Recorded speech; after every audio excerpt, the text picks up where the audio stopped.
You're welcome back to the Afia Morning Show. Christmas Eve special, of course. This is still a part of our 12 Days of Christmas series. My name is Nathali Uku, and Oji Wachuku is here. Yeah. On Christmas Eve. What kind of Grinch does that make you? You shouldn't be seated here. You should be out there. Do what? Spreading the love, joy, merry-making, and all of that. But what brings you to work? I'm literally here. What's chasing you from your house? Spread the love. What's chasing you? Let me ask that question. It's work, Afia work. I remember where I worked before. Yeah. There was someone that was always at the office Monday, Tuesday, Wednesday, Thursday, Friday, Saturday, Sunday. So people would always say things like, something is chasing me away from the house. Him, right? Yeah. Something must be. I was surprised one day I came here on, I think it was on a Sunday. I had to do a report and someone said, is anything chasing you away from the house? I was like, wow, the way tables turned so quickly, right? So how's preparation? Well, bleak preparations. Are you coming for that meal? Bleak preparations. Why bleak? Are you in this country? Yeah, I'm actually double. I always say you just find a way and have a little peace for yourself for Christmas, right? It mustn't be something elaborate. Just find a way and just enjoy yourself a little bit. And commemoration is very important. Quite, right? Isn't it? No matter how small it is, just gather around and have some fair enjoyment, merry with your family. Definitely. I'm sure you've been hearing what sounds like the voice of God in the background. Of course, we're being joined by a special guest that'll be assessing headlines with us in just moments. Barrister Ike Ezaputa, an author, lawyer, and activist. Barrister Ezaputa, it's a pleasure to have you on. Global affairs. Good morning, sir. Worldwide affairs. Merry Christmas in advance. Merry Christmas. Our child soldier. Pleasure to have you with us. So tell us the story behind this jacket. Okay, this is what we wear during winters when I was in New York. So it's been with me, and I've not worn it for some time. So yesterday, a professor who bought my book, African Child Soldier, Professor Identa, told me that this dress is beautiful. So I said, I will come with you today since I'm not going to court today. I don't need to wear my court dress or any other dress. So this is what is popular, especially among grandfathers in New York. This is how we dress. Grandpa. Looks nice, by the way. I mean, and it definitely makes you look global, right? It makes you look global and grand. Thank you for sharing that story. Thank you for tolerating me with this. No, that's a tolerate. So, I mean, that also gives a gift idea, right? Yeah. If you're wondering what to get for your grandpa or your grandma this season, maybe a nice sweater is also a good idea. As of course, you know, this is a spillover. So give it your best shot, see if you can win that prize. Afia Morning Show streamed yesterday on Afia News at YouTube. And if you're able to answer the question correctly, you would be winning something from that package as a spillover and as our gift to you as well this season. Also on today's show, we're going to have another gift to be won. This one, I'll give you a hint, is going to make your children buzz with excitement. Much later, our Chief Santa here will be telling us what that gift is, and yours truly would be sharing the question of the day. Now, before we get carried away with the Christmas bonanza, let's head straight on to our headlines this morning, beginning with Business Day. And the top story here. Tinubu eyes reforms, consolidation to drive growth. Christmas shoppers shun pricey gifts on inflation. Aircraft shortages leave holiday travelers stranded. Bad weather also a major factor. On Daily Trust, no going back on tax reforms credited to President Bola Tinubu. Security beefed up in FCT states ahead of Christmas. Adamawa creates 7 new chiefdoms, Emirates. 800 terrorism suspects acquitted over lack of evidence.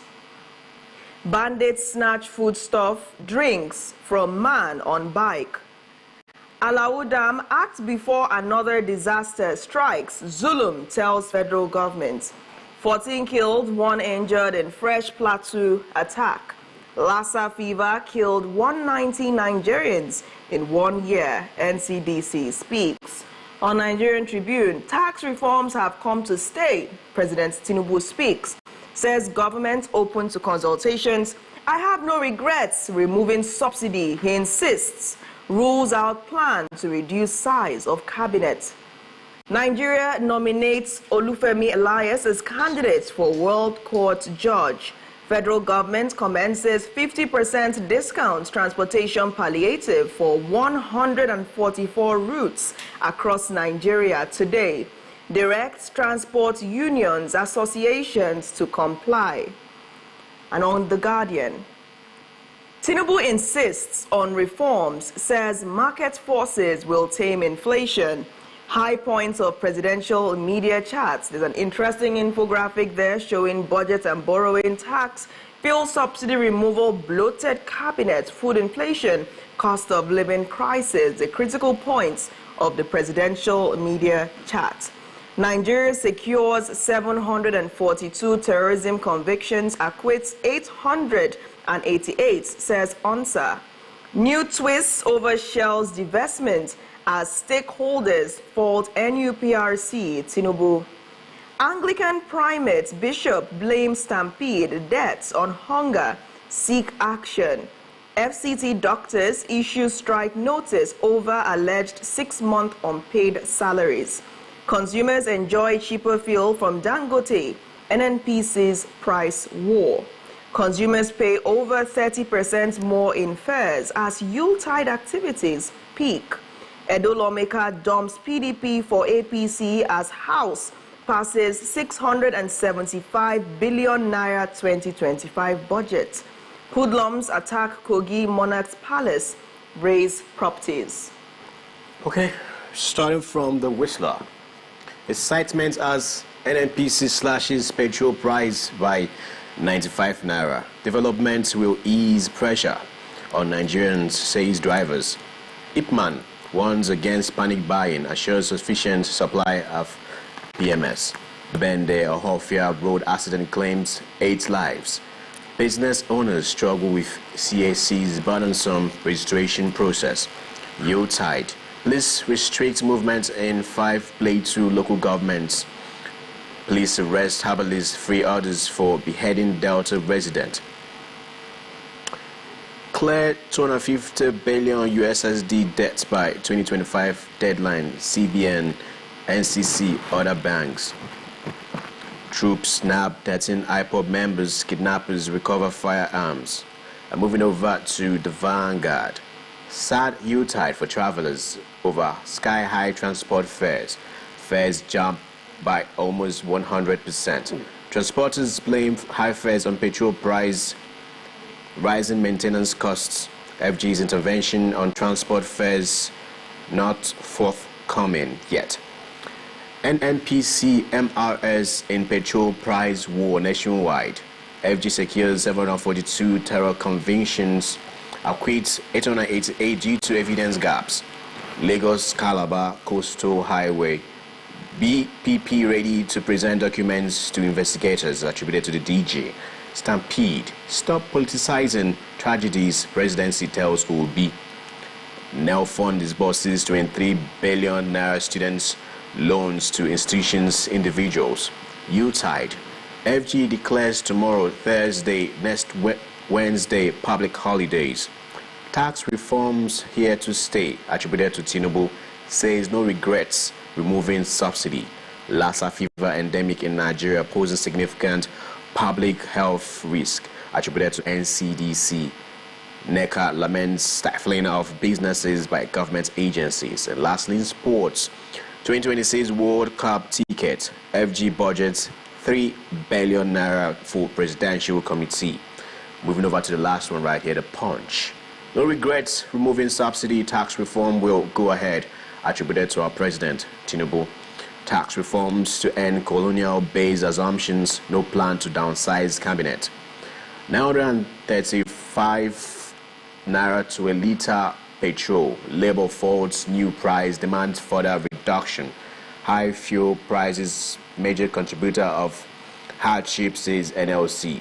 FG rolls out 708 vehicles today, halves fares. Budgets. FG prosecutes terrorists with 780 million naira SSAs, gets 2 billion naira vehicles.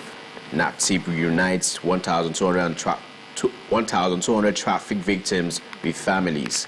And lastly, NCDC activates emergency centers as Lassa fever surge. All right, Oji, where do we begin? Okay, let's start with this one. Labour calling out for the reason for the hardship and also people feeling the pulse of this moment regarding the Yuletide is because of the high fuel prices, right? And he says here, I'll read from the Punch. 935 naira to a litre petrol. Labour folds new price, demands further reduction. High fuel prices, major contributor to hardship, sales, and says NLC. So what's your thoughts on this, sir? My take is that it appears to me that the Port Harcourt refinery is on break. I mean, why should a refinery be on break at this time? Refineries should regard themselves as essential services. Do hospitals go on break because of Yuletide? Essential services at a time like this. So, if it is true that Port Harcourt refinery closed for Yuletide, for holiday, then something is wrong with Port Harcourt refinery. And then the general rule that every Christmas there's a surge. There's always a surge. Yeah. These things are settled by economic forces. Demand is very high. A lot of people want to travel. So the general rule is that during Christmas, a lot of things, transport fares go up. I remember when I was based in Lagos, coming here during Christmas, you budget for it. And you dare not travel after 23rd because you will pay double what you paid if you had traveled, for instance, on 18th or 15th. Oh. Some people, when I was in Lagos, some people live in November when these things are cheap. I remember some people who, this rice, they buy rice in June in preparation for Christmas in December. Because in those days, you buy it in June, it's cheaper than when you buy it. So I know some families that buy rice in June and keep it. The rice they use in Christmas. So it depends on how people plan these things. But for we here in the Southeast, I wish the attention we pay to Christmas be also be paid to politics. During Christmas, in fact, when I was there till 5 years, you find that Lagos will become like a graveyard whenever it is Christmas, when the Southeast will be. But when politics come, they don't, the same passion we use for coming to Southeast for Christmas, we don't use it during political era. We don't come home. Unlike Northerners, once the election starts, you see all Northerners here, everywhere in the South. They will move home to go and vote in their local government or in their villages. They move, exodus, once it is politics. I wish the same way attention we pay to Christmas, that when the election comes, we will move and come and vote for the but one would say in 2023, Nigerians did move. They all wanted to vote their preferred candidates, but the irregularities recorded ended up demotivating many people. So I beg to differ from that. But yes, the issue now is sustaining such momentum as we saw in 2023. Now let's look at the presidential media chat that aired yesterday. His first official chat with the media, which was televised on another station, and it held at 9 p.m. yesterday. Now, there were lots of key highlights from this media chat. I'll take some from this day. The first highlight is that he does not believe in price controls. That's the president. Has no regrets removing subsidy. Says borrowing not a crime. Tax reforms have come to stay, but open to negotiations on VAT. Expresses confidence in his security architecture. Insists reforms not designed to inflict pains on Nigerians, necessary for growth. Says he has met obligations without recourse to NNPCL funds. Blames stampedes on very grave error on parts of organizers. So you can also see a very interesting infographic that features all of these points also on Daily Trust. I believe that was the paper I saw some of those, the infographic actually. Let me just get it. On The Guardian, I beg your pardon. On The Guardian, you see a very interesting infographic showing the high points of the presidential media chats. So I would like us to start with the issue of the stampedes, because all of these issues about the president's stand on the various issues, fuel subsidy removal, tax reforms, I believe Nigerians are well aware of it. But the president has openly come out and blamed event organizers for the stampedes that took place in various regions across the nation. We saw in Ibadan, we saw in Abuja, we now saw in Okija and Anambra State. The president is saying that the organizers are the ones to be blamed, whereas lots of opinion leaders, even religious leaders that we've seen in some papers this morning, are saying that the hunger in the land is the concern, is the problem. What is your take on the president's stand on these deadly stampedes that have claimed so many lives in Nigeria in recent times? Should the event organizers be held responsible? No, but let me conclude an issue. Now, because of time, I would like us to get on this, and then we'll go back, because we're kind of short of time already. So let's react to this, then we can round up your thoughts. Because there's something important toward the end about Christmas. Yeah, we'll get back to that. Okay. On the issue of the stampede, my own take is that, like I said before, because my name is El Sapita, I've been studying about leaders of this world. There was one Chairman Mao that led China. And I know what Trump said about Nigerians when I was in the US. One of the reasons why we have this hunger that makes us to be having this stamp is the lack of family planning. The number of children we bring to this world is too much. In China, they made a law for 25 years. One couple, one child. One couple, one child. Immediately China became number 2 in the economy of the world. They amended the law. You can now have 2 children in China. In US, I was there. Clinton has only 1 daughter. Obama has only 2 daughters. And they don't mind whether it's a boy or a girl. The number of, that's why it's called hunger. If you bring less people into this world, for instance, I have only 4 children, and I gave them, why would they go to anywhere where anybody is stampeding for food? If like in Israel, where other where people have only 2 children, where would they? So let us reduce what Obama said when he was president, that the only thing we know in Nigeria is procreation. And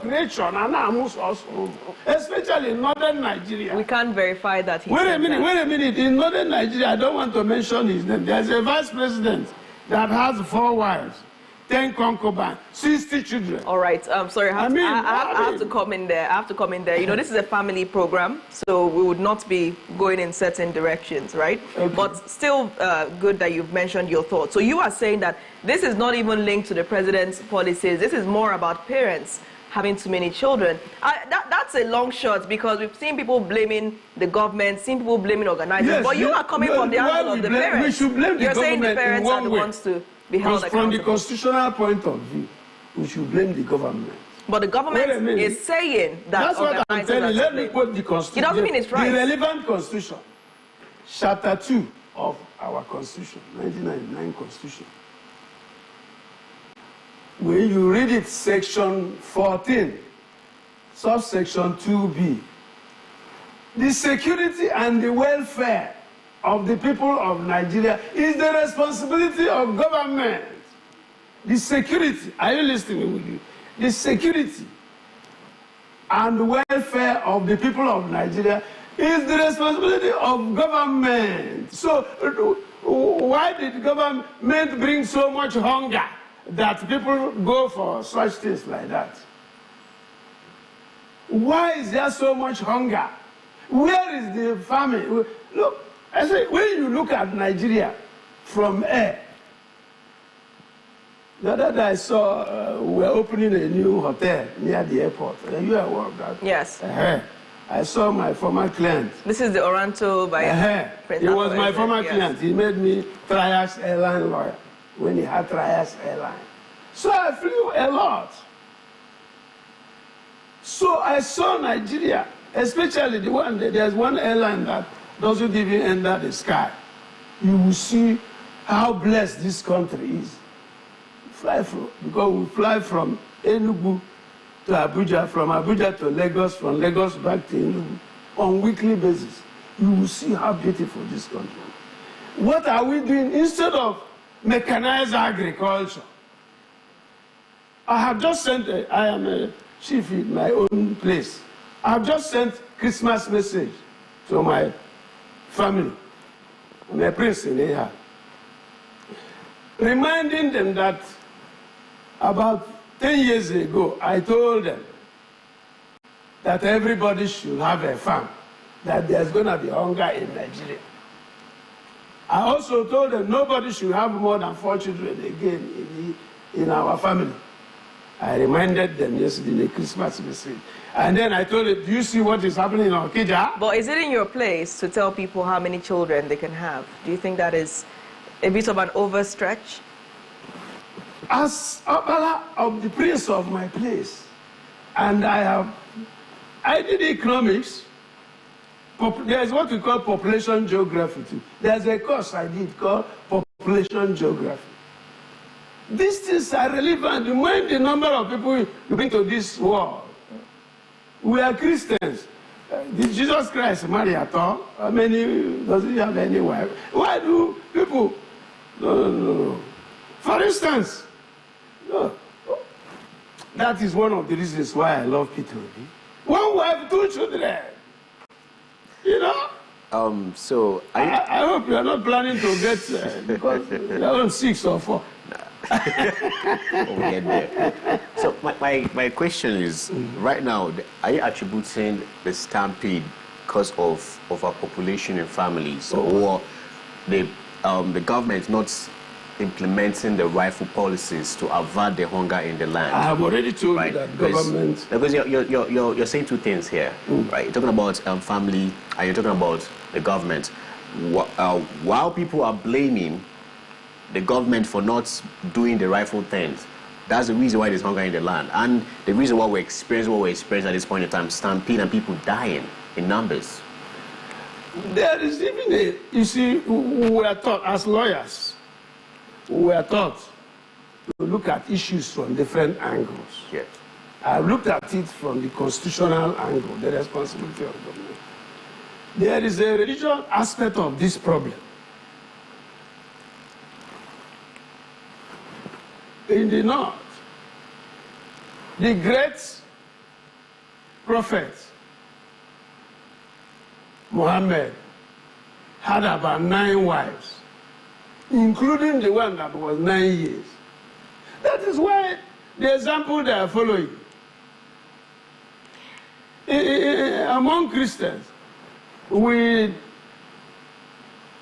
have started following Christianity because before Christianity came, our tradition allowed us to take so many wives. IBB, when he was president, military president, suggested that we should be having only 4 children. But because he comes from an area where you dare not mention family planning. Look at now, people are celebrating China. But there was a time they made a law. One couple, one child. And now, you only have 2 children. What I'm saying is, we should stop bringing children to suffer in this world. All these people that are going about is the number of people we bring into this world unnecessarily. But moreover, from the technological aspect of it, because of artificial intelligence and how robots are taking over work, we don't even need too many people again. In the US, my wife was going for this appendectomy operation. I thought that a medical doctor would be involved. I went to the church and started praying. All right. Thank you so and much. Eventually, one robot just came and held my wife within 15 minutes. I mean, that's where we would like to get to in this world. But unfortunately, we're already out of time. So I'd like to give you a chance to share that last thing about Christmas you wanted to, if you can recall it. The last thing you said you wanted to share about Christmas before we start talking about the deadly stampedes. Yes, what I wanted to say, if we are budgeting for Christmas, for God's sake, remember that in January, children will go back to school. It's not when you budget, then when school fees come, pay school fees. So let us remember that we are going to pay school fees. To share. For instance, I am reducing what I'm going to... That's a very great advice, yeah. Please. Let us remember that children will go back to school. Yes, you've said that so many times. Are you paying fees? Like you've repeated that. So like that's good advice. Yeah. That's great advice. Don't worry. More to discover on the Afia Morning Show this morning. Thank you, Barzez Aputa, for all your insight. You please remain seated. All right. So we'll go on a quick break now, and when we return, we're going on a quick trip around the region. It's always a pleasure to have you on. Our very own child soldier. Yes, sir. Thank you. It's an honor. When will my own book be here? Stay with us. The program returns shortly. Do stay.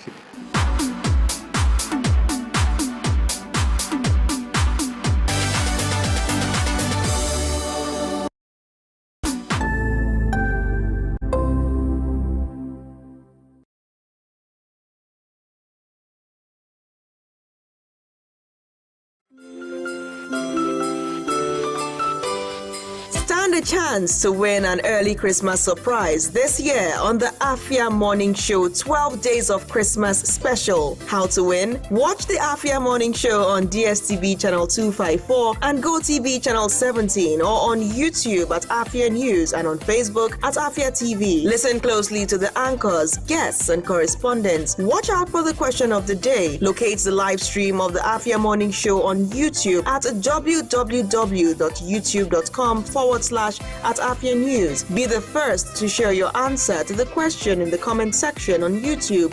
The winner will be announced during the next day's broadcast. The Afia Morning Show 12 Days of Christmas Special lasts from Friday the 12th of December 2024 to Tuesday the 24th of December 2024. Terms and conditions apply. Proudly supported by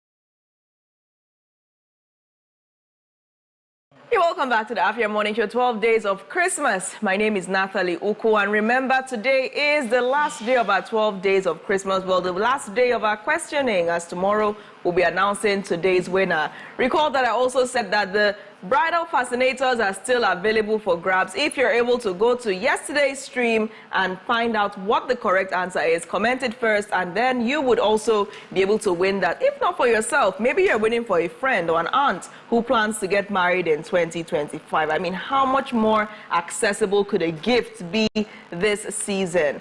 Now, before we move ahead, of course, to all of our Christmas packages for you, we'll start a quick trip around the region. Today, we begin in Aba, Afia State. With Christmas only hours away, cash scarcity is biting a lot harder. Long queues are forming at banks and ATMs across the city, and the situation has disrupted financial transactions and daily activities, frustrating customers. I'm sure a lot of you can relate to this chaos at various banks across the nation. Afia TV correspondent in Aba, Afia State, Chibike Agwomba, now reports.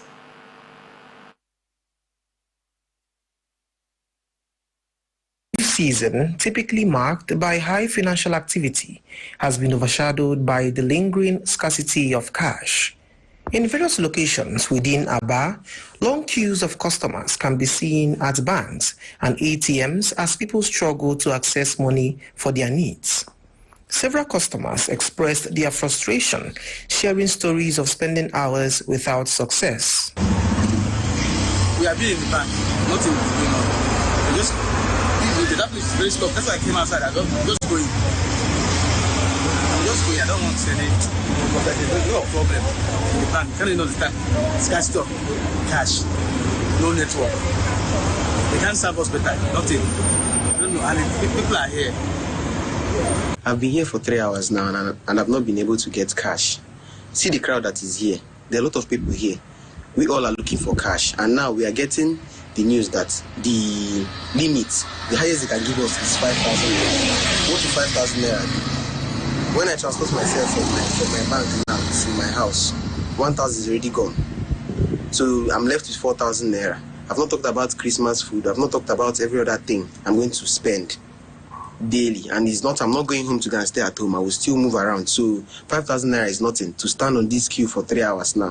And I'm not even sure I'm getting in the next 1 hour. Another emphasized how the scarcity is affecting businesses. To be honest, I think the cash scarcity really affecting businesses. I work with David. I'm David General Manager. And I know what we go through as regards cash. Sometimes even when they want to use their card to pay, you see another problem. You see another problem. As when they have the cash, they'll just pay for what they bought and leave. One concerned customer suggested that increasing the cash limit at ATMs and banking halls could help address the issue. They load enough cash in their machine. It will pose less problem for them.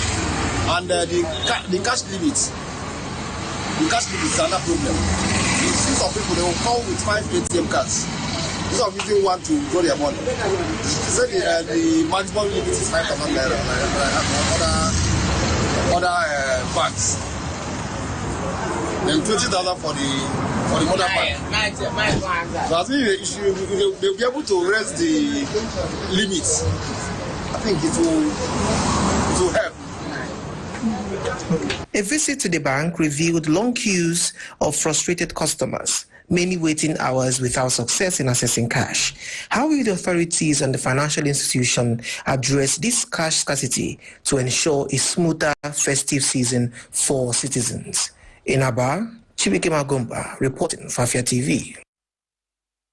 I mean, talk about hitting the nail on the head. This is the plight of so many Nigerians right now. Even picking up an ATM card is an all-day affair. You have to sit, stand, beg, plead with the network and the attendants to help you, whereas they can't even help you because of the connectivity issues. Have you experienced this chaos yet, Oji? Yes, definitely, though. If you're dealing with money, one thing will actually take you to the bank and then you sit and wait, which is very absurd. If we're going to do the cashless, policy thing, right, we just have to find a way and fix networks, because it's very important. There's no need, making people go through that rigorous process just to access their monies.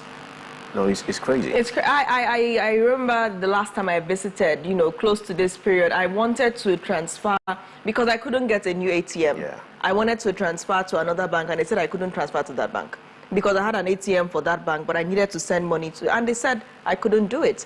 So it's regards to our IT, right? It's not even IT. It's their limitations. And then I had a conversation, and the person I was speaking to informed me that it's possible that the banks don't have cash. So it's possible for them to work within their banks. They could only do from within the bank, but they couldn't do to other banks because you must have an accessible cash they have at that point in time before you can actually transfer. So the question is, do these banks have enough cash, or is it just connectivity? All of the above. They're all the problems, right? Sometimes the accessibility to the cash they have, in their vault at that point in time, and also sometimes it's connectivity, network, doing this or that at that point in time. So you see banks, interbanks, not working. But yes, whenever you're dealing with whatever that intra, right? You see it like your transactions are all going through back and forth. But once it's inter, there's always an issue. It bothers me a lot, right? Because even if we are going to practice this new policy, right, we have to find a way and work on connectivity. It's very important. It's very important. There's no need okay, what if you are done purchasing stuff from someone's store, or you can't pay, right? Because there's hindrance. Right. The reality right now is getting an ATM in order to actually participate or to meander through this cashless policy is almost an impossible task. It is so difficult to get an ATM. It's either there's a network challenge that the ATM has not been approved yet or authorized, and then when it's time to print, the portal might be giving problems. You see people, older people, standing for hours, being told to come back the next day. It's going to take time, you might have to wait, and you spend the whole day waiting. And then the worst part is, by the time you now get to the supermarket where you want to do your Christmas shopping, you find that the queues have built up because everybody has closed from work. So I start to wonder, what kind of Christmas are we expecting tomorrow? But we'll see, as Emmanuel Wazwe, Afia TV Borough Chief, is of course capturing the hustle and bustle in Umuahia, Abia State, speaking to residents who are trying to do their, or let's say, make do with what they have in the final preparations before Christmas. Take a look. Busy markets.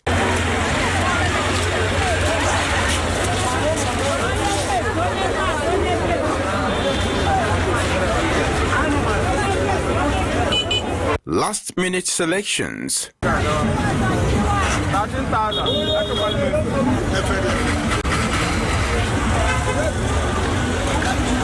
An unusual but temporary traffic gridlock all signpost the spirit of the Yuletide. Many have already hit the roads, while others have happily boarded for takeoff. Everywhere and everyone is so busy that only a few have time for questions.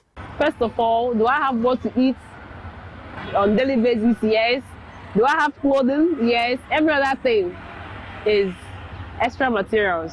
So I'm not really giving it so much struggle to meet up with what? And who am I even trying to impress? Is it myself, or is it my neighbor, or people around? I don't even know. So I'm trying to make sure I do the needful. Food, basically. So that's how I'm preparing for Christmas. Once we have good health, whether you have the money or not, you are supposed to marry and rejoice with friends and relatives. So this Christmas, we also hope that it will still be the same as usual. We celebrate it in good health. In actual sense, one is not meant to kill his or herself because of Christmas, because it's something that will always come yearly. When you don't meet up this year, you are meant to meet up next year. So all you do is, when you pray, you ask God to provide the little He has given you. You just go and celebrate with your family, no matter how little. No matter how little you can put on their table, you just make them feel happy. That is all about what Christmas is all about. It's all about happiness. It's all about having fun. So when we are having fun, we don't need to be carried away. As the struggle to celebrate with family and friends continues, cash is of the essence. Ironically, those who have it also struggle to access it as the automated teller machines are besieged. On their part, the authorities are making efforts to ensure that the city is lit up as solar-powered street lights are being installed. These traffic police personnel caught on camera appear somewhat apprehensive. Maybe they do more than just traffic control. In Umuahia, Emmanuel Wazwe reporting. We hear you, Emmanuel. We definitely hear you. More than just traffic control, indeed. Well, what I was saying before, right? I agree with the respondent 100. Everything is said. Then also I'm going to add that, yes, we have to, always akin with the reason for the season, which is the commemoration of the birth of our Lord Jesus Christ. But then again, it's all about spreading love, right? Giving out. Said it again, spreading love. No, it's very spreading important. People don't. Who are you spreading love? It's good to don't miss the point, right? The point of this whole thing is love and alms giving. Give to somebody who can give you back. Yes. What you're giving to them. Give without expecting anything. It's very important we know the reason for this season. All right. All right, now we move on straight to Owerri, Imo State. Try and take this quickly before our news break as residents are reacting to the stampedes that have happened in the nation. Remember, we had the stampede in Abuja, Ibadan, and even down here in Anambra. So it's really troubling, it's tragic, and now residents in Imo are reacting to this. Of course, also apportioning blame to where they think blame is due. This is coming as during the media chat that held with the president yesterday, he said that organizers were the ones responsible for those stampedes. Let's take a look at this report, find out who they're holding responsible. The tragic stampede that have shaken communities across Nigeria in recent weeks have left mixed reactions from Imo residents. It is very disheartening to see people lose their lives because of their scrambling to have what to eat. Number one, I would say as a result of bad government, which comes as a result of high increase in price. People cannot be able to afford things that they will eat for now. So I think this is number one major cause. Our government, they are not trying. And secondly, people should learn how to curtail. They should learn how to discipline themselves. It's not everywhere things are being shut today that they should run out to go and get. It's very wrong. And thirdly, I want to say that even though you want to share things today to the less privileged, I think the organizers should know how to organize it very well. They should go to churches and give these things out. They can go to organizations and give this out. And from there, they will share it, not calling people out in an open air where things are not being organized. You see people scrambling to get food, and on the contrary, they will lose their life. I think it's a very bad omen to the country. Honestly, I am not happy. I am not happy about the stampede, seeing it online every now and then. And the most painful part of it is that it affected my friend, honestly. The stampede that happened at Aba, that killed a woman and her daughter, I grieved over that. It's not really good. I don't know what is happening. I think the government should look into those organizing for free food and all that. They should make a proper, put all these organizing things in a proper way, so that the life of people will be protected, so that there will be no much crowd. You understand? Like I read online yesterday, somebody was planning to give away a bag of rice, but he stopped that because of the stampede happening presently in Nigeria. He tried to share it online. That is going to convert the bag of rice to money and share to people online. So I think the government needs to look into it and know what to do about it. Some persons are quick to point to the government, saying that its failure to improve infrastructure, address poverty, and control crowds at large public events have left Nigerians vulnerable to such tragedies. The way things has happened, they will be blaming the organizers of the event. It's not true, my brother. The government should go back to the drawing board and solve this problem of hunger in the land. Farmers can no longer go to farm. They cannot go to farm. Their land is not guaranteed by the government. A land full of plenty. We are living in abject hunger and poverty. We have massive land. Even here in the east, you can't go to farm. A lot of people are in the bush. They don't want to say that true. Why would people not live in hunger?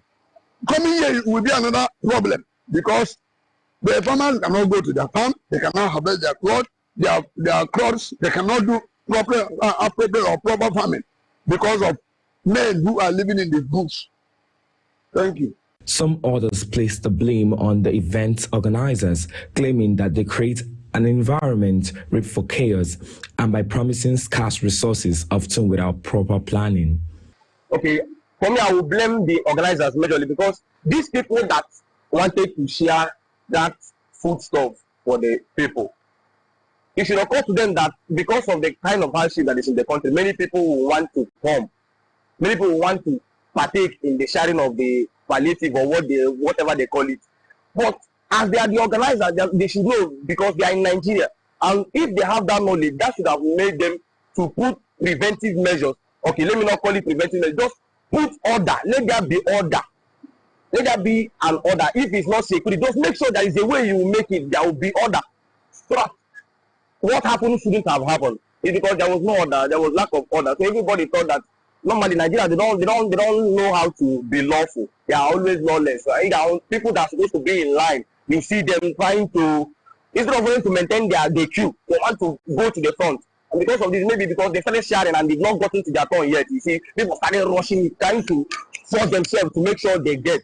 And because of that, that stampede happened. To me, it's the organizers. I didn't think they organize it well. There is procedure in everything. If they want to share food or things to people, they should organize it very well so that everybody that come around will benefit from it. To organize it well, this massive of death you are seeing around the state, around the country, will not be occurring. That's all I have to say for now. The stampedes are a stark reflection of the challenges Nigerians are facing in these trying times. While fingers are being pointed at various parties, the underlying issue of economic hardship, hunger, and inadequate event management remain the heart of the problem. In Owerri, John Kennedy Obona reporting for Afia TV.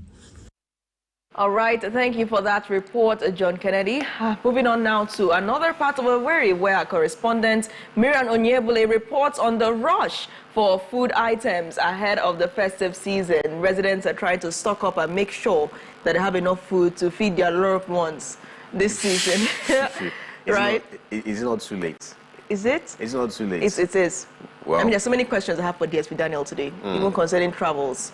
Today, some people are still planning to travel. Yeah, some people are traveling today. Some are going to even travel tomorrow. Some are going to travel on 26th, right? So is traveler traveling through this period till whenever it's like the second or first week of January, right? Everyone will start moving back again and all that.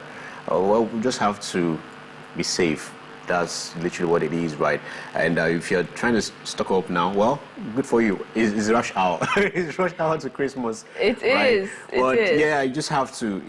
But we don't blame people. Maybe now is when they have the funds to, literally go, do shopping and whatever they have to get for, just to have their own minimal or great celebration. So you wouldn't blame people. You don't know what they're going through. So if they have the access to funds late, and this is the time for them to go and stock up, and well, don't blame them. Well, so can be never it. tell, right? So be it. You can never really tell.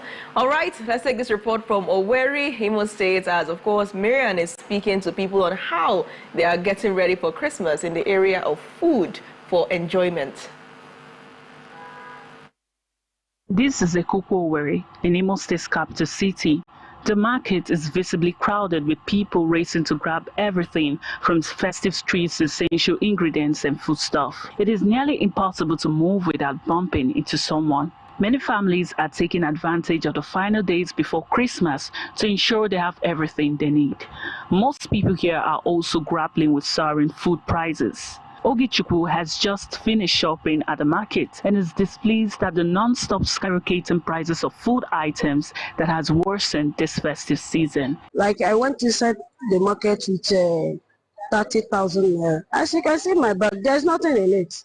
Everything is very cost, like onions. You hardly get onions of 500 naira in the market. Just little thing, 2 of it, 500. 4, 1,000. It's not easy. What of crayfish? That one is not going. You can't even get crayfish of 500 naira. It's from 1,000 up.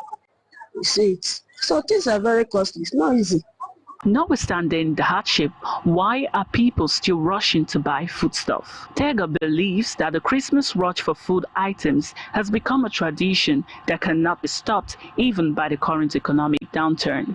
They feel like if you don't celebrate Christmas, you cannot celebrate Christmas again. It's like a one-time something. So people try to enjoy themselves, spend a lot so that they can enjoy their Christmas. So that's why I think that they all... For Austin, who sells drugs in a store, many families are stocking foodstuff now to avoid starving in the early days of the new year when inflation is believed to reach new heights. But what I am knowing better that next January, it will be hard.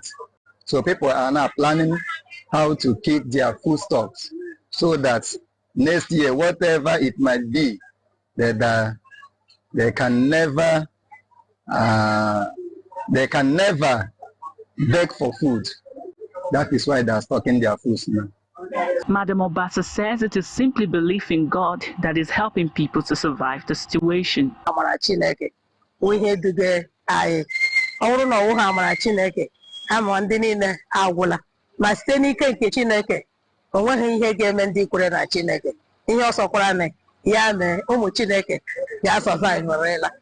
The crowd is likely to grow even larger as we approach Christmas Eve.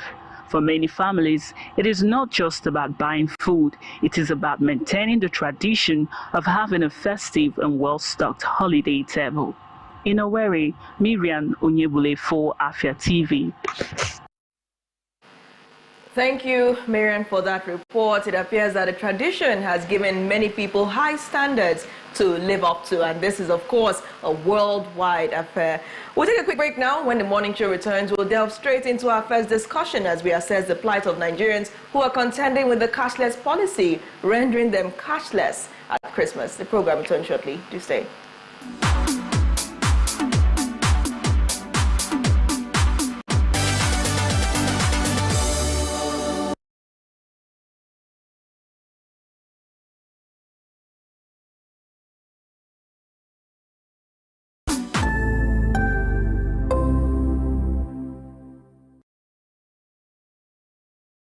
Good evening to you, viewer, and welcome to Women in Business, a show that profiles women, executives, and even the next door store owners, showcasing Igbo greatness to the world. I started always obsessed with books ever since I was a child. The stress of always converting naira to dollar and... An incompetent means an incompetent person.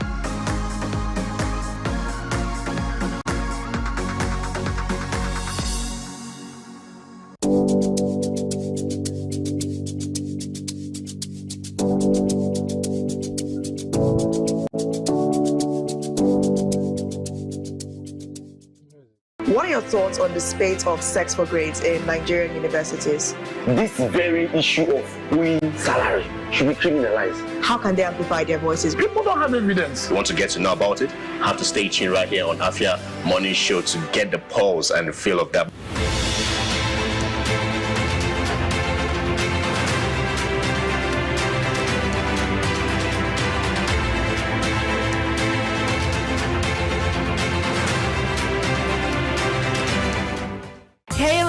Join us on Ghana Plus every Wednesday at 6 p.m. right on Afia TV, DSTV channel 254 and GoTV channel 17, where we will delve into health issues affecting girls and women in society.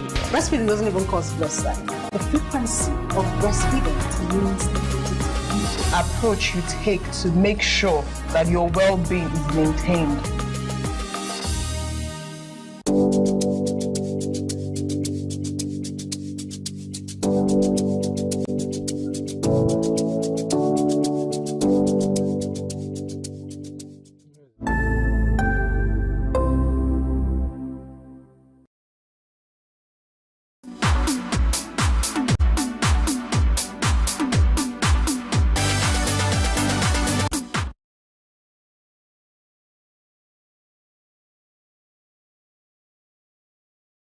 You're welcome back to the Afia Morning Show, 12 Days of Christmas Special. My name is Nathalie Uku. Don't forget to stay tuned. We're going to be dropping today's question really soon so that you will stand a chance to win a prize that Oji would be announcing much later on today's show. Now we're moving on to our first discussion on something that is affecting everybody. It is driving everybody insane, causing so much frustration. People are wasting hours, days, going back and forth from the bank. You have people that are coming from the hinterlands all the way to just pick up ATM cards, and they end up spending the whole day and being told to come back the following day. Now, unfortunately, Christmas is tomorrow, so there's no such thing as come back tomorrow because the banks would definitely be on holiday and perhaps even on Boxing Day. So anybody who doesn't have their ATM now would definitely be cash-strapped this season. To tell us more about this and, of course, emphasize on the critical areas in the cashless policy that may be leading to these setbacks is Dr. Ambrose Igboke, Chairman, Guild of Public Affairs Analysts of Nigeria, Enugu State. Thank you, Dr. Igboke, for joining us. Thank you for dragging me here on a Christmas Eve. Good morning. No, not drag. I politely requested your presence. It was a cordial invitation. When a beautiful lady like this tried to sweet talk you, that is blackmail. Yeah. Where did I go wrong? Where did I go wrong? It was a cordial invitation. Okay. And you said, don't worry, I'll be there. So... No, I saw these boxes. I was thinking that maybe they open one for me before I go.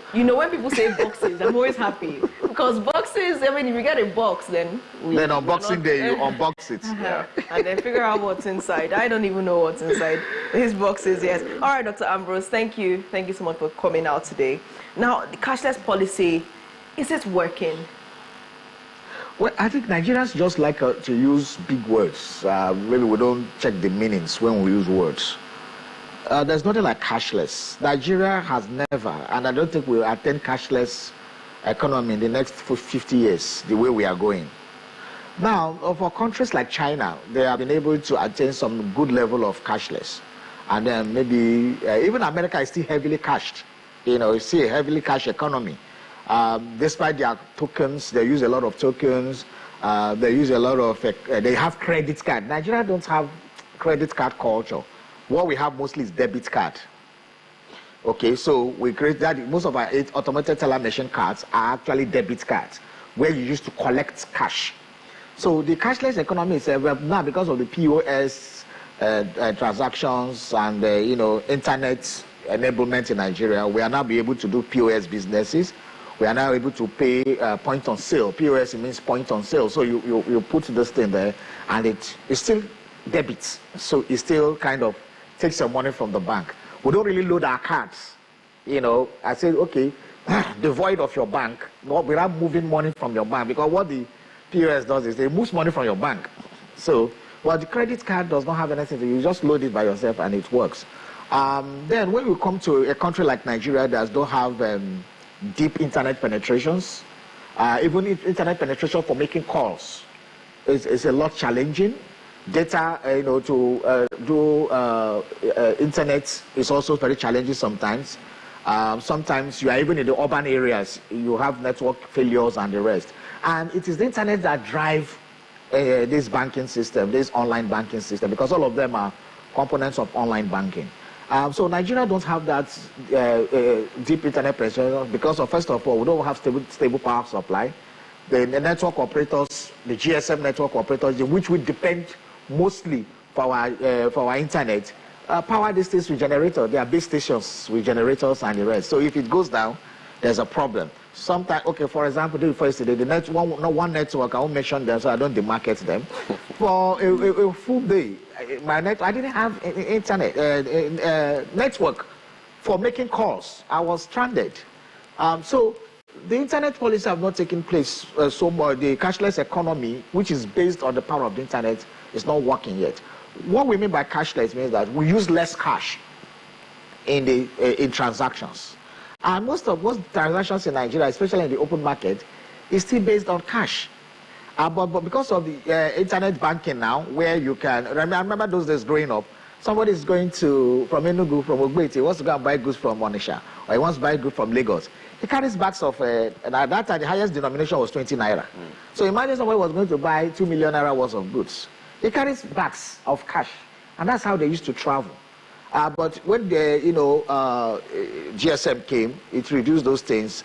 Those days when we were in school, that's why I'm envious of students nowadays. I tell them, you guys don't have problem.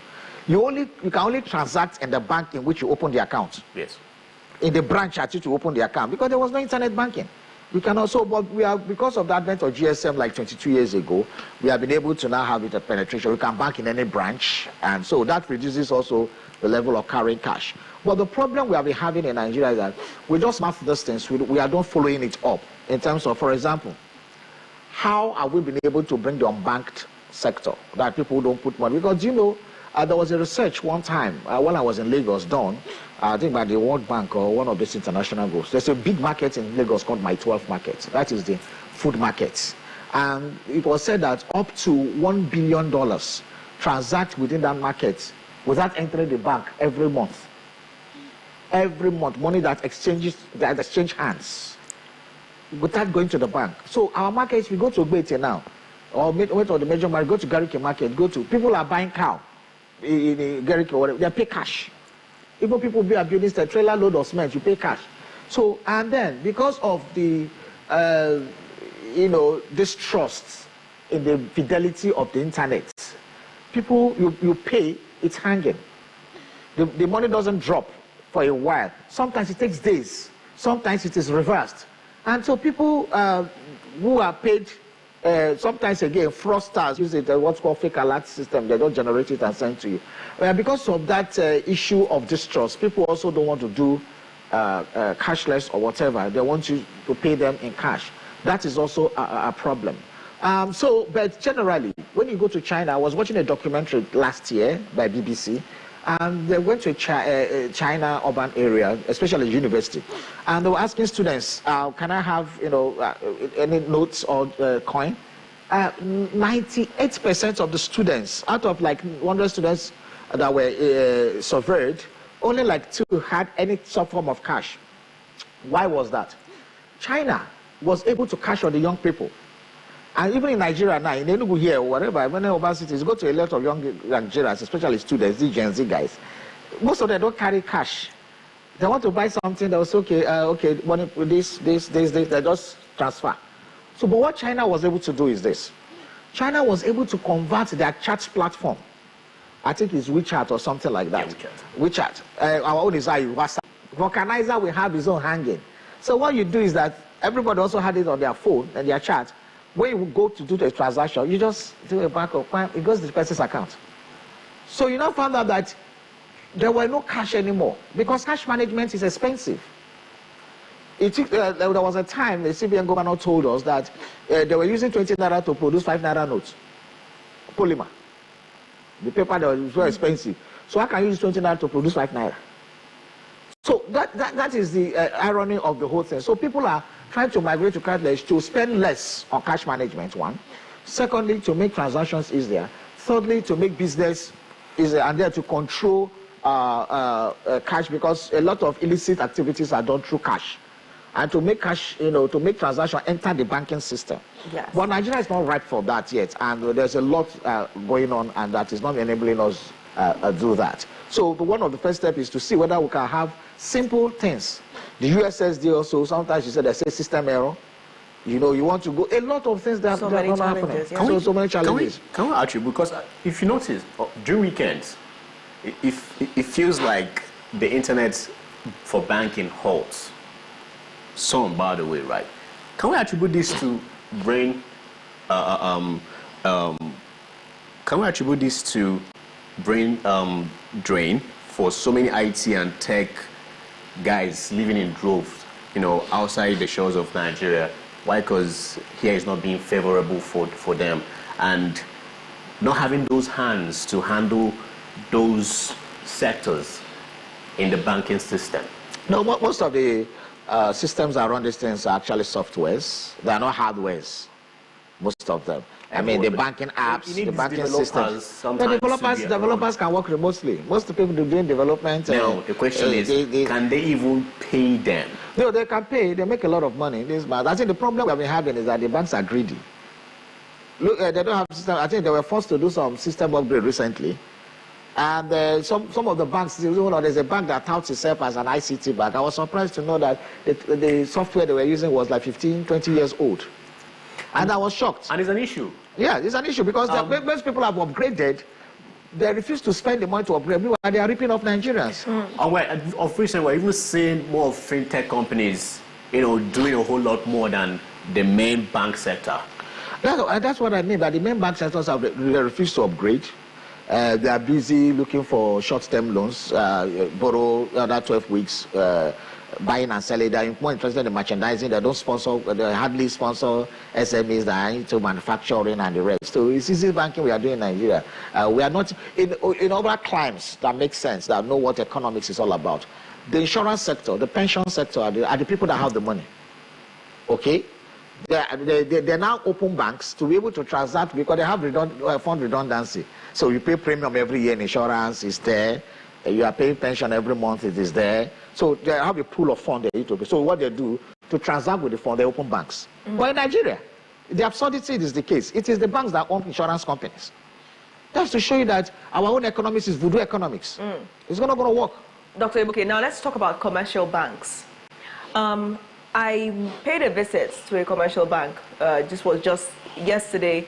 And it turned out that there were people who had come from all kinds of villages, all locations, just because they wanted to pick up ATMs. They were unable to transact. Of course, now there's a cash withdrawal limit and they don't have enough cash. So they were actually trying to get cards to make transactions seamless this period. But the attendants at the bank could not help them. They told them point blank, you have to wait. This is going to take time. And you have these people, elderly, standing, people just waiting there, and the banks can't help them. So I also had a similar challenge like that, and I had to go back for like 2 different days before I was able to even pick up a card.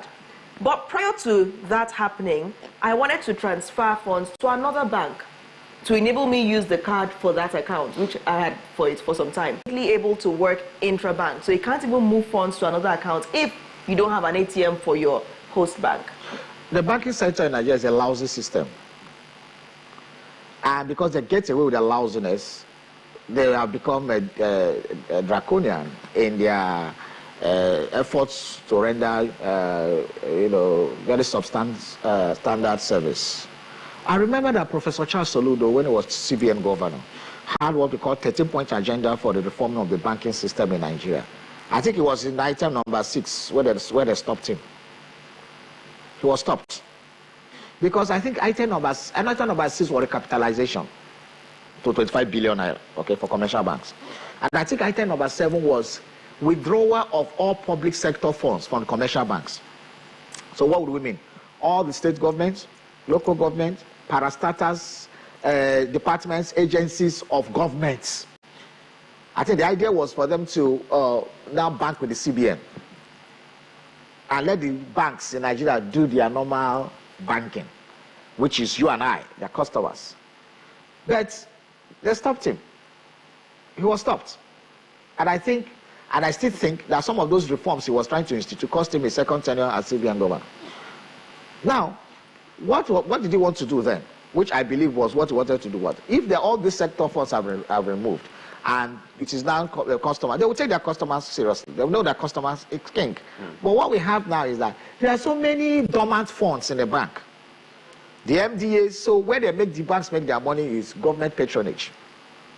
So they don't depend on you and I. They don't depend on the 50,000 or 100,000 or whatever. That is why they don't fund SMEs the way they are supposed to. That's why they make it difficult for people to access loans. So they want you to bring your grandfather who has died 10 years ago and they bring his bones for you to have collateral to loans. And these are serious SMEs. So they are not interested, they are not ready. And that is why when you go to commercial banks, you see a teller tell you offhandedly, no service. There's no network. Exactly. And then you look at this teller, my money that I kept in your banking system, you nonchalantly test me, no network. Sometimes they don't even answer you. After a long while, I say, what's happening to the transaction? You say, I don't have network. I say, you don't have the courtesy to even inform me. So that is where we are placed ourselves, where we take our money. A country that wants to do cashless, You now take your cash to the bank, and when you want to access it, it is almost blocked. Now, how do you expect people to now do cashless? Exactly. So people will keep the money at home. Now let's talk, that exact point was where I wanted to come in. People keeping money at home. If criminals find out that people no longer take their money to the bank, wouldn't that increase the crime rate? Is it not more of criminality than you cannot access your money? But what happens Who when suffers we go the back to the consequences days? of the criminal? Because for me, it's a criminal act. It's a criminal act that withhold my money. For me, it's a criminal act that withhold my money. Yeah. I'm talking about the safety of your safety. Is my money safe in the bank? Your safety. No, is the money safe in the bank? No, it's your safety. We are talking about. Do you know how many people have died in the hospital who needed emergency funds because they could not access their funds? Is it because these things are not reported? But we're looking at the national scale of it. If criminals find out that people are now keeping money at home alone, again, could that not increase the crime rate? Now they know people are storing money. No, we always say that. What do we even need the cash for if the system is working?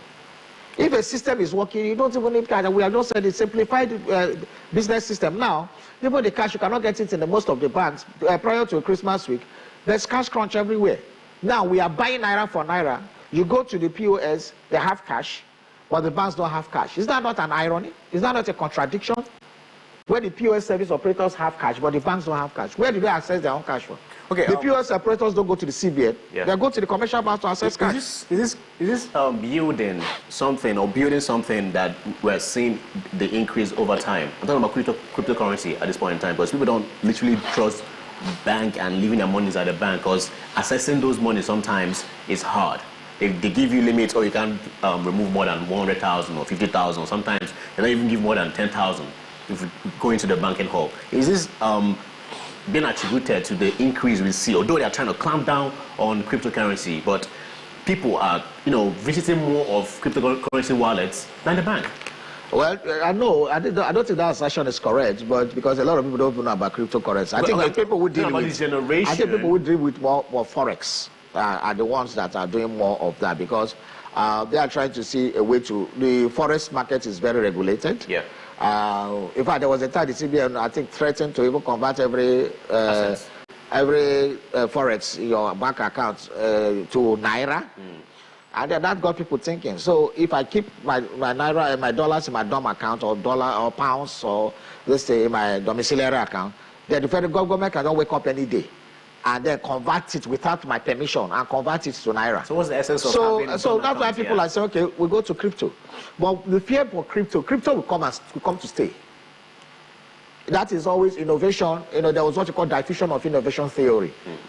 That when innovations come like this, it takes some 5 steps to be able to, get acceptability by all and sundry. So the last people that adopt it are what called the laggards, And then again, people are benefiting from the system. So what they want to do is that the cryptocurrency sector is not regulated yet. And that's why many countries of the world are trying to ensure that, okay, can we have regulations? But I think when Donald Trump comes in, he's a fan of crypto markets, yes. And I think he will try to bring, let's see what are the policies and legislation, because the crypto is controlled by one individual. The scam that happened in the banking sector or in the insurance sector or anywhere else will also happen in the crypto. There was this issue of a young crypto guy who created some of the crypto wallets and all those things. And he died. Having not accessed their automated teller machine cards. Well, I don't know what is the issue and cry about automated teller machine cards, ATM cards. ATM cards that cannot give you money. The ATMs, most of the ATM machines are dry. Some of them have been configured in such a way that you cannot access more than 5,000. But then sometimes you go to a place to pay, and they won't tell you that you have to pay something before that they have to charge you on top of it. That's one I don't agree. Again, sometimes some people have accused the banks of trying to withhold money of customers deliberately. The banks have also made some inquiries from some banks, and they also said that the cash crunch that was witnessed some months back, 2 months ago, were the inability for them to access cash from the CBN as well. So the blame keeps going. CBN is on the other side that issue circular to say, oh, banks, release money. We have money. We are giving you money. Release money.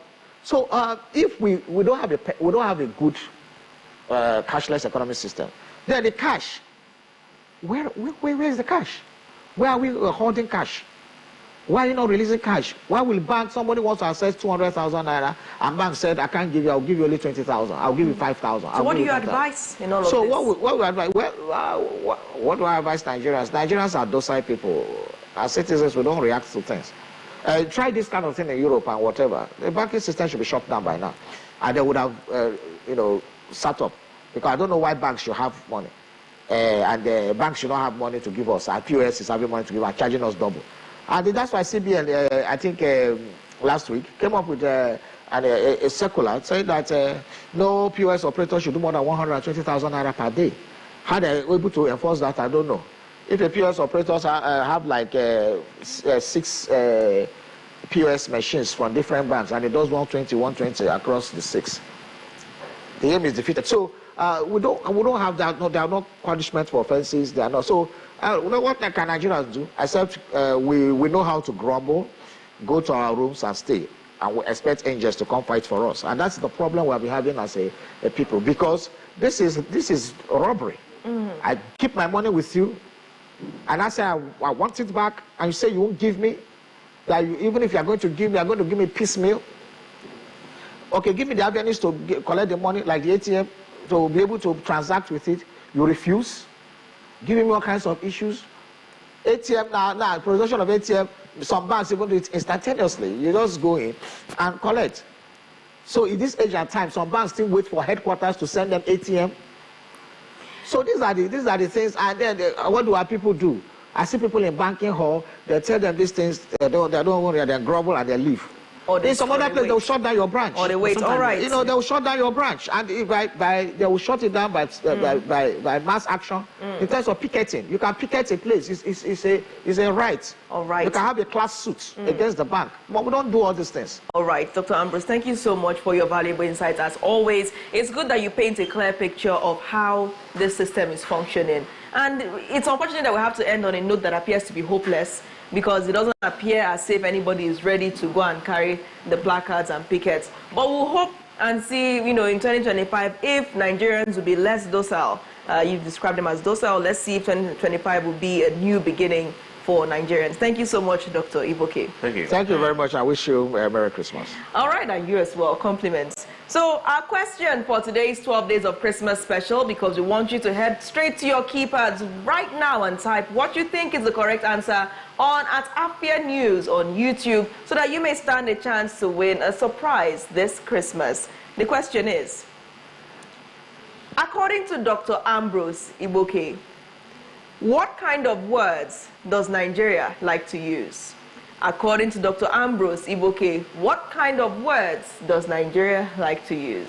If you've been listening to this show, you may just get the obvious answer and go on straight to Afia News. Search for the Afia Morning Show stream for this day, 24th of December, and comment what you think is the right answer first, and you would be walking away with a prize on today's show. Oji, what is the surprise? Definitely something great for kids this Christmas, your children, by the way. So you're definitely going to be winning 10 children's Christmas storybooks, all from Booktropolis, right? So if you know the answer, go down the stream right now and start commenting. And if you get it correct, 10 storybooks for Christmas for your children, all from Booktropolis, all for you. All right, so if you're wondering how to beef up your Christmas tree, how to make it fuller right now, go straight to Afia News and comment, and 10 Christmas storybooks for children would be yours this season. The morning show returns shortly, as we'll be joined by the Enugu Command Police Public Relations Officer, who would be sharing security and safety tips ahead of the festive day tomorrow. To stay.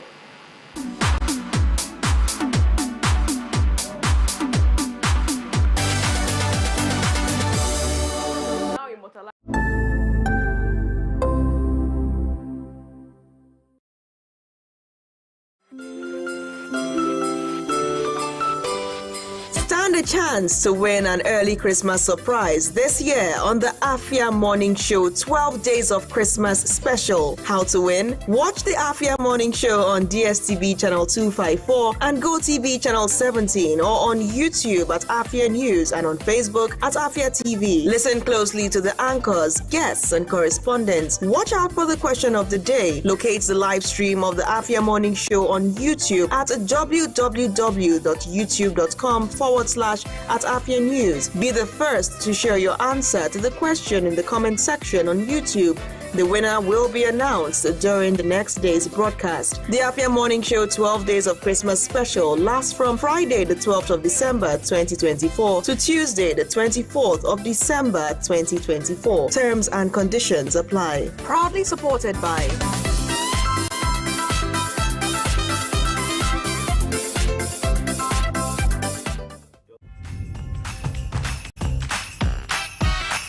But why won't I be happy? Not just because it's festive season. It's moments of friendship and 60 million reasons to love. Small Pepe.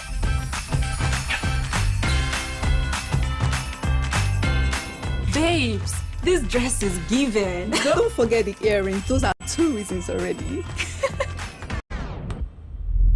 The best reasons will make your heart beat faster.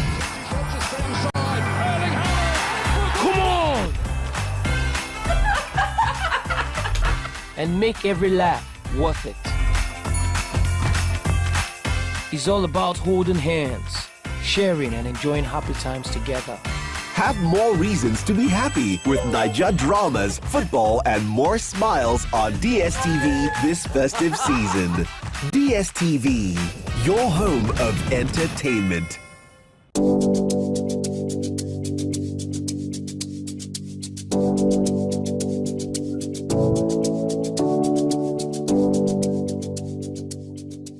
Welcome to the latest and most amazing show on your ladies and gentlemen. Welcome to Lunch Break. You don't sing along. I did single. For real. You're not a backup singer. I'm saying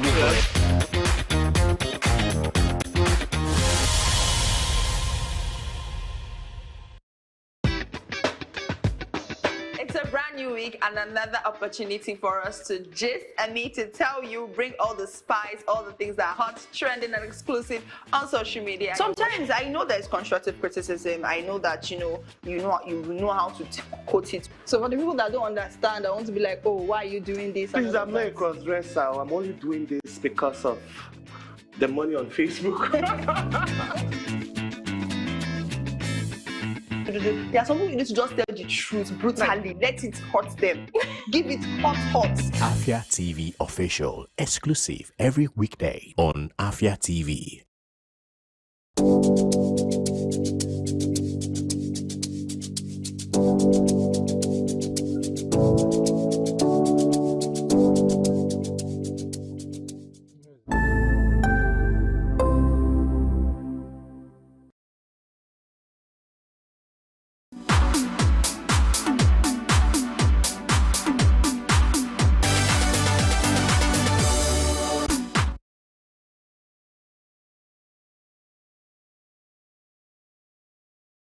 You're welcome to the Afia Morning Show. Once again, 12 days of Christmas special, and the festive season is already upon us. Yuletide is finally here. And to that effect, the Enugu police has issued guidelines for personal safety and security ahead of your travels and enjoyment and merriment. To emphasize on these guidelines and tell us a little bit more about what we should know ahead of this season is the Enugu Command Police Public Relations Officer, DSP Daniel Ndukwe. Thank you, DSP Daniel. Thank you for having me, and good morning to our viewers out there. Christmas in advance. I wish you the best of the season, Christmas and everything. Compliments. So it's been a long year. Yeah. And it's great that we've all made it to this point. So, there were lots of guidelines issued, especially ways that people can protect themselves. But before we get into the intricacies of those, could you help, summarize some of those guidelines for the sake of people that are just hearing about it for the first time here? All right. We issued a few guidelines, and then all of that dwells on personal security and safety. About 6 of them. But inside of those 6, you have sub-issues that you need to really be mindful of, particularly this season.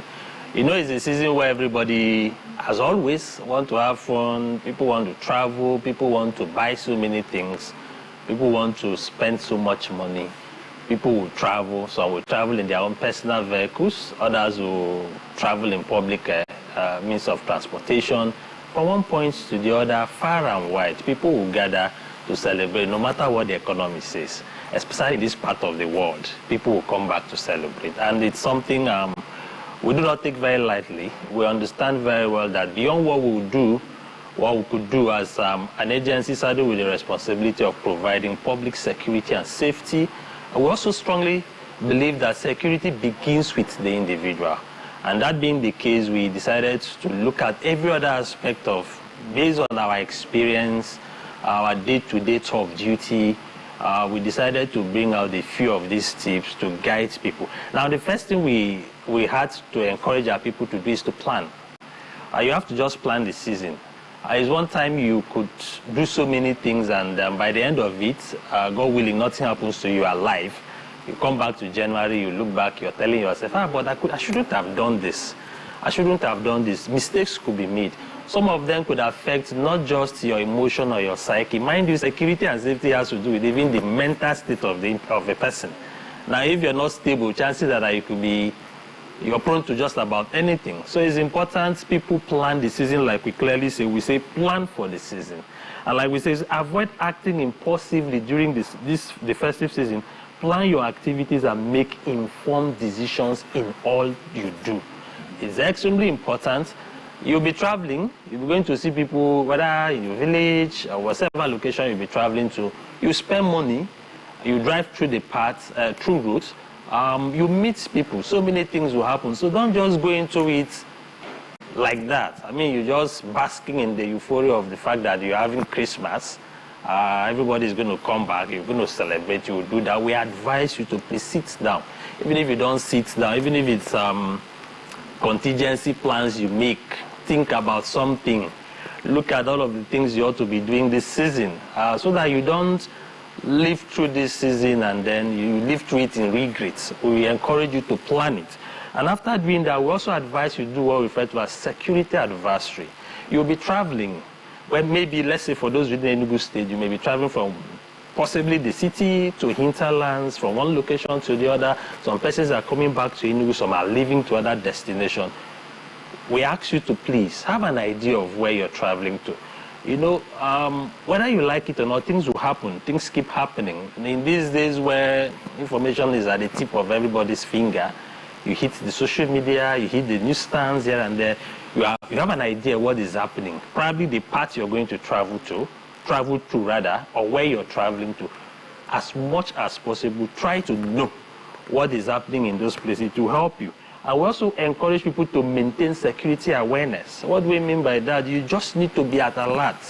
Don't be so carried away. Don't be thinking it's the path you're used to. Don't be thinking, oh, it's just one free road, we'll move through it and nothing happens. Please, be at alert. And that's the beginning of personal security and safety. When you're not conscious of anything happening around you, you're not conscious of even the part of things you see.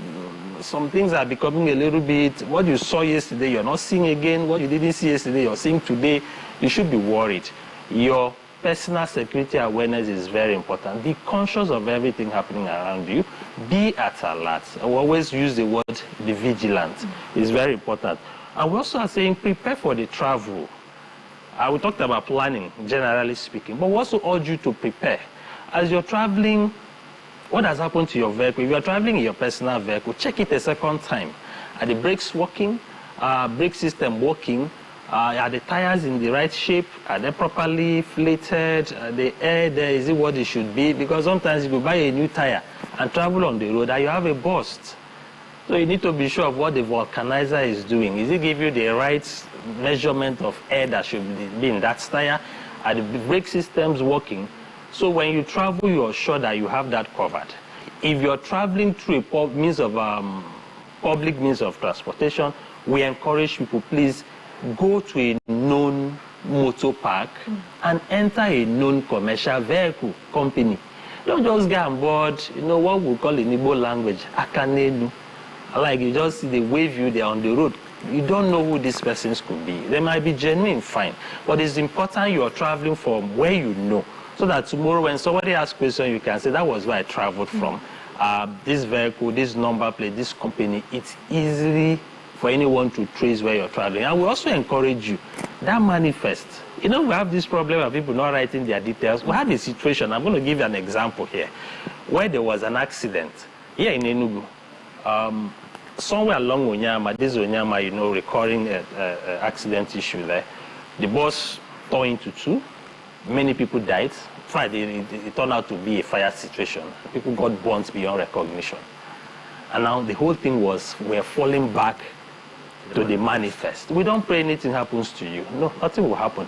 But we encourage you, as much as possible, put accurate information there. Who your next of kin is, the person's phone number, let it be there. Your blood group, whatever they ask you, please put it there. It doesn't mean you will die.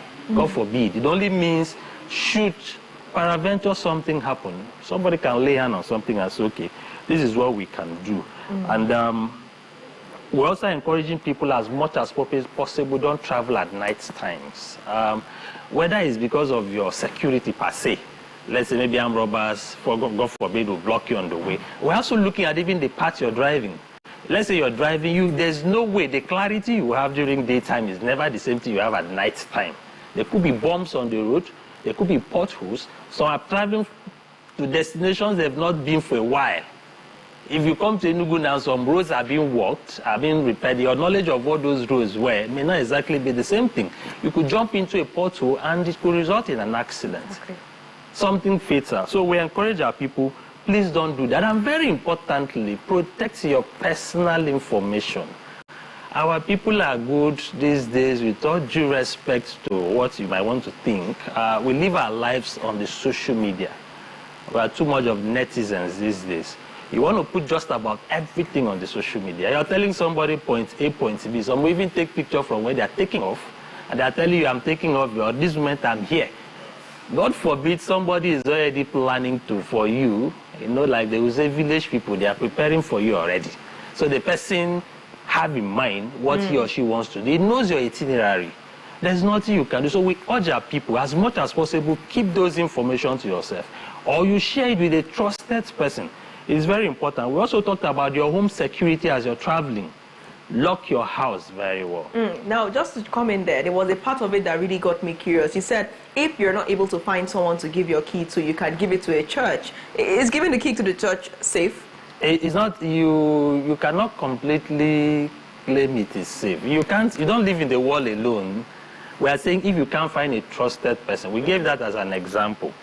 Now, the church, plus or minus, however you want to look at it, naturally, you just want to be comfortable with the church. You just want to be, and that's what it should be. That should be the right order.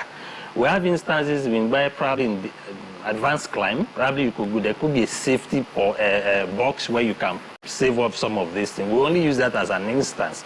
Peradventure, because the idea is this, I would have said travel with your key. We could have said that. But the problem is, let's say you are traveling from Enugu town now. Probably you are traveling to what extreme community, let's say Wani, far off. And something happened in that house where you're living. Let's say there's a fire incident. And you're with your key. They need to go in and somebody might need to go there and manage a free thing, save something. So that's why we're saying we gave that as an instance. For instance, the church. It could be a trusted neighbor. You never can. But I've had instances where there's constructive breaking. You give the key to somebody, they quietly. Constructive breaking is when nobody comes, the door was not burgled, nothing. Quietly, the person gained normal access. Open your door, took whatever he wanted to take, and lock it back. It's constructive. So it didn't have to break anywhere. And mind you, this time is when we'll have plenty of house breaking. Burglary and all of that will happen. Because people will be traveling. If you don't secure your house very well, they believe they are not going to see you, so might want to come and break in. That's why we also even advise, if you have a CCTV available in your house, please let it be active. Be active at that point. Your bulbs, your lighting system, as much as possible, let it be there, especially the ones outside. Don't leave this whole room about somebody quickly just knowing that this man is no longer there. If there are certain things somebody would know, that if you're in your house, apparently there's a bulb.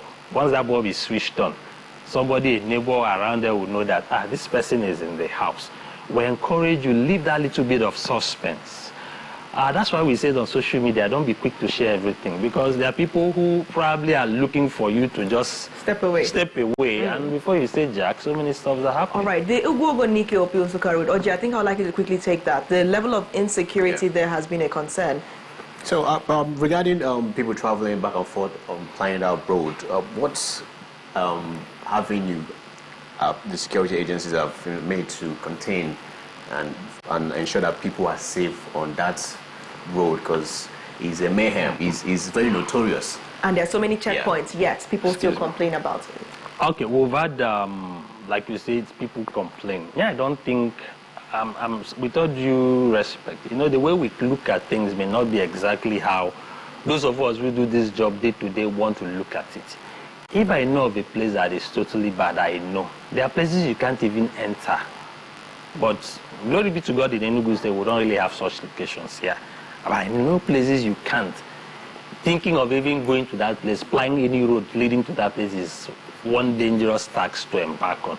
Ugogo Pinsoka Road, I would tell you that recently we've not had, whether by way of rumor or whatsoever, happening on that road as per adoption, which most time will turn into, snowball into kidnapping. We've not had it. You made mention of that road having as many as possible checkpoints. We just needed to dominate that road. First, we normally will police the human-dominated spaces. If we have to polish the bushes, the forests, then that will happen thereafter. We first are interested in this part that everybody takes through. I personally traveled there on Saturday. I drove myself throughout that road. I was coming back a little. I think except you don't want to be fair to the police and other security forces in Enugu State, that the level of security on that road is not such that you want to do anything. But it's not to leave anything to chance, because if you're here, you cannot be everywhere at the same time. That's the more reason we keep even calling our people. We need your support, especially the community people owning some of those locations. If there's some movement you've observed there, let us know. People can come like, no, there's no way somewhere that is a foreigner steps in, because nobody starts from inside of the bush. They don't live there.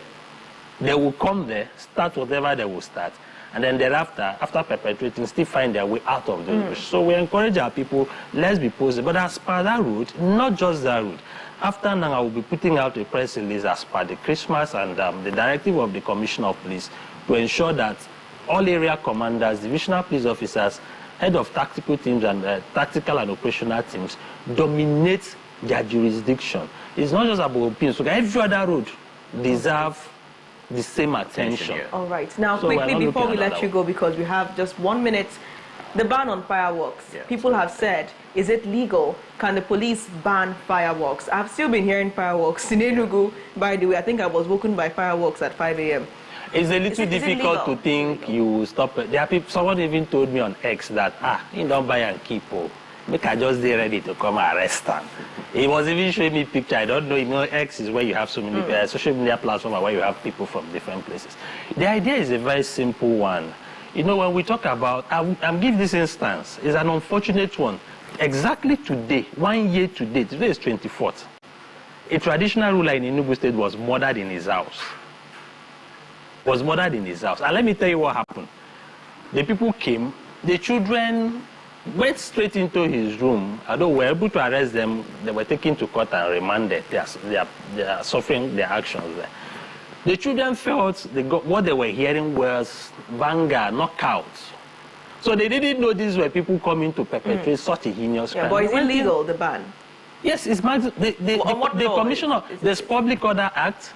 There's a National Forest Reserve. I'm going to check it out and send to you. All right. I can't give you the Prohibition Act, where even said if you must even use that, you must get an approval.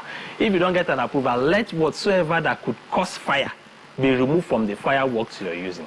All right. So whatsoever the Commissioner of Police or the Governor or the State Governor or the ID decide feels very well that this is to help us in public security and safety of our given location, such things can come. We don't want to stop you from enjoying and celebrating Christmas. We believe there are so many other ways you can do that. They mustn't be using bangers. I mean, kill chicken, eat chicken, chop rice. All right, now before we go, would you quickly just reel out the police command emergency numbers? Because that's also very important. We learned that there are some new numbers listed. Yes, thank you so very much. We have the emergency numbers.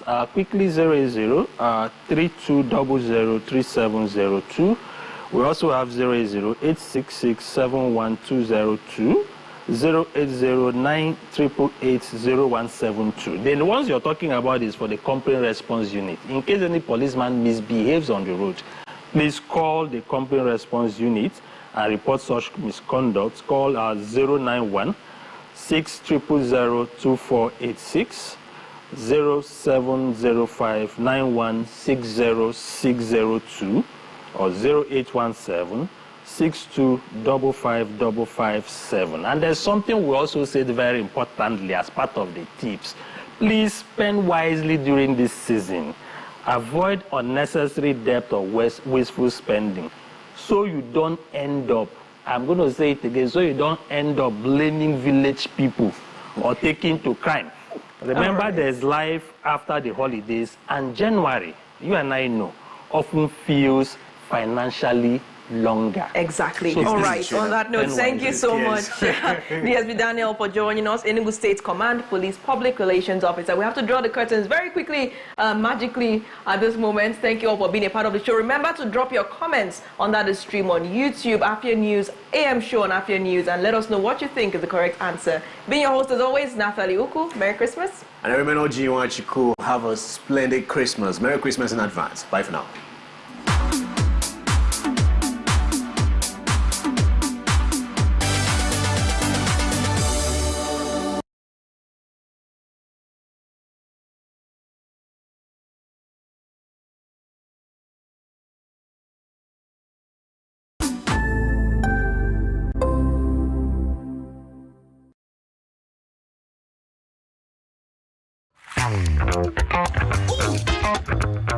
Time check, it's 2 p.m. and it's time for us to vibe, chill, and relax. Ladies and gentlemen, welcome to Lunch Break on Afia TV. So Lunch Break is all about the music, it's all about fun, it's all about entertainment, it's all about entertaining gossip and stories from social, it's all about the